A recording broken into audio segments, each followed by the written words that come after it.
ശബരിമലയിലെ സ്വർണ്ണപ്പാളിയിൽ തിരിമറി നടന്നെന്ന് ഹൈക്കോടതി. വിജിലൻസ് കണ്ടെത്തലുകളിൽ നിഷ്പക്ഷ അന്വേഷണം വേണമെന്ന് കോടതി വ്യക്തമാക്കി. അന്വേഷണം നടത്തി 6 ആഴ്ചയ്ക്കകം റിപ്പോർട്ട് സമർപ്പിക്കാൻ പ്രത്യേക അന്വേഷണ സംഘത്തിന് കോടതി നിർദ്ദേശം നൽകി. ദേവസ്വം വിജിലൻസ് സമർപ്പിച്ച അന്തിമ റിപ്പോർട്ട് പരിഗണിച്ച ശേഷമാണ് ഹൈക്കോടതിയുടെ നടപടി. സ്വർണ്ണപ്പാളിയിൽ തിരിമറി നടന്നെന്ന് ദേവസ്വം ബെഞ്ച് നിരീക്ഷിച്ചു. ഉണ്ണികൃഷ്ണൻ പോറ്റിയുടെ പങ്ക് സംശയാസ്പദമാണ്.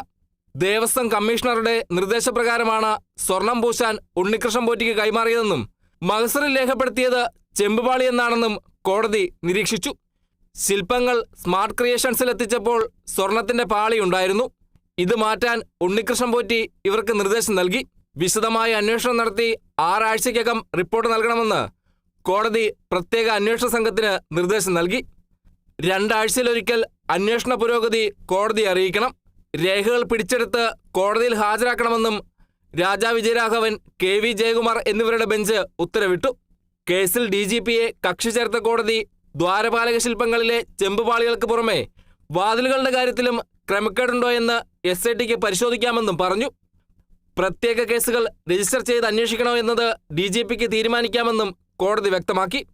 സ്മാർട്ട് ക്രിയേഷൻ CEOയുടെ മൊഴിയുൾപ്പെടെ രേഖപ്പെടുത്തിയാണ് ദേവസ്വം വിജിലൻസ് ഹൈക്കോടതിയിൽ റിപ്പോർട്ട് നൽകിയത്.